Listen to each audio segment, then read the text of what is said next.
Hello dear subscriber, मैं हूं Atif Ajmal, motivational speaker, founder and CEO of बुकवाला।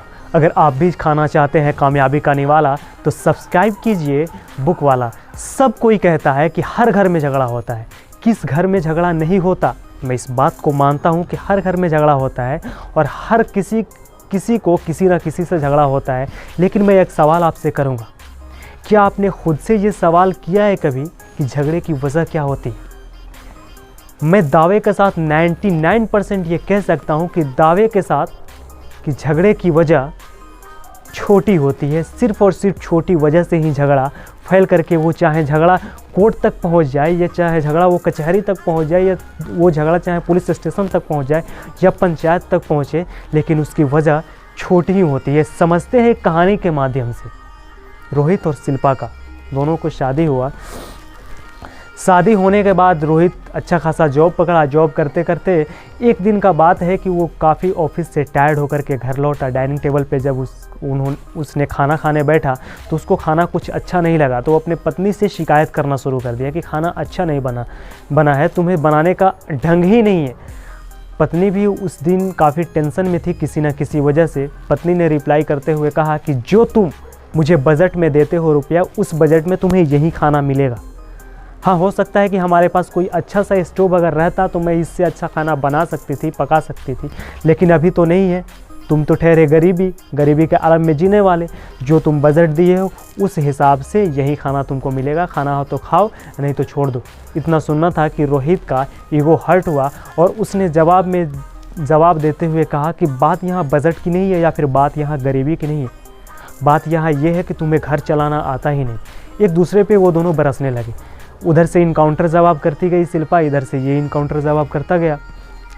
झगड़ा काफ़ी हद तक बढ़ गया, माँ बाप पर पहुंच गया, गाली गलौज तक पहुंच गया, मार पीट तक पहुंच गया। जब झगड़े शांत हुए तब तक एक दूसरे पे इन्होंने ऐसा इल्ज़ाम लगा दिया हुआ था मानो इन दोनों के अंदर जंग छिड़ी हो। ना चाहते हुए भी यह मामला कोर्ट तक पहुँचा और वहाँ उन दोनों की तलाक हो गई। इस कहानी से हमें क्या सीखने की मिलती है? इस कहानी में एक कॉमन चीज़ आप पाएंगे कि इस कहानी में झगड़े का जड़ सिर्फ और सिर्फ छोटा था और ऐसा ही कहीं ना कहीं 99% झगड़े में छोटा जड़ ही होता है जो उस चीज़ को लंबा करके कहीं और पहुंचा दे, चाहे वो कोर्ट तक पहुंचाए, कचहरी तक पहुंचाए या फिर पंचायत तक पहुंचाए। हमें इस चीज़ को समझना पड़ेगा। तो बात ये है कि इस झगड़े को ख़त्म कैसे किया जाए या फिर इस झगड़े की जो रेशियो है उसमें कमी कैसे लाया जाए। तो मैं आपके साथ कुछ ऐसी चीज़ शेयर करूंगा कि जब भी आपको किसी चीज़ पे गुस्सा होने का मन करे, किसी को डांटने का मन करे, तब से खुद से ये सवाल करे कि क्या यह सच में उतना इम्पोर्टेंट है, इसकी गलती ये सच में उतना इम्पोर्टेंट है जिसके वजह से इससे लड़ाई किया जाए या फिर जिसके वजह से इस पे भड़का जाए। जिस दिन आप खुद से ये सवाल करना सीख जाएंगे ना, यकीन मानिए झगड़े के रेशियो में उस दिन से ही आप कमी पाना शुरू कर देंगे। अरे क्या फ़र्क पड़ता अगर कोई टॉवल यहाँ रखने के बजाय वहाँ रख दिया? अरे क्या फ़र्क पड़ता अगर कोई टूथपेस्ट का ढक्कन बंद करना भूल गया? अरे क्या फ़र्क पड़ता है अगर कोई जूते बाहर ना निकाल कर घर में डायरेक्ट एंट्री कर गया? अरे क्या फ़र्क पड़ता है? जिस दिन आप ये फ़र्क पड़ने वाली चीज़ को ना फ़र्क में बदल देंगे ना, उस दिन से आप ज़िंदगी में झगड़े का रेशियो कम पाना लगेंगे। और दूसरी बात यह है कि झगड़े जब भी होते हैं ना, वो किसी ना किसी टेंशन की वजह से होते हैं। अगर आपके दिमाग में पहले से ऑलरेडी कोई और टेंशन भरा पड़ा है, कहीं और की गुस्सा, कहीं और का जलन भरा पड़ा है, गलत डायरेक्शन का गुस्सा भरा पड़ा है, तो हो सकता है ये गुस्सा राइट डायरेक्शन में भड़क जाए।